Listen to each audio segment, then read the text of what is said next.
अंगराज, हमार अंतर अंगराज, हमार आशा आकांक्षा के सिद्ध करे वाला एगो तू ही बाड़ा।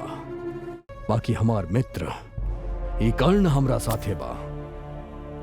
अस्त्र शस्त्र से उत्पन्न होके वाला तीव्र वैश्वानवर के ज्वाला में ई दुष्ट कृष्ण और निकृष्ट पांडव जल के भस्म हो जाइए। ई जाना तानी हम। विजयी भव मित्र, विजयी भव।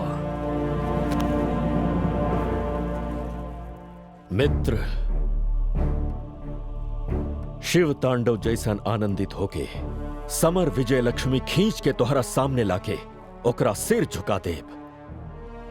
असामान्य अद्वितीय हमार मित्र प्रिय सुयोधन सार्वभौम खातिर ई कर्ण के लिखल युद्ध इतिहास सदैव चिरस्थायी होके युग युगांतर तक अविस्मरणीय रही।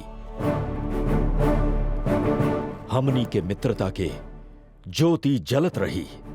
ई हमार प्रतिज्ञा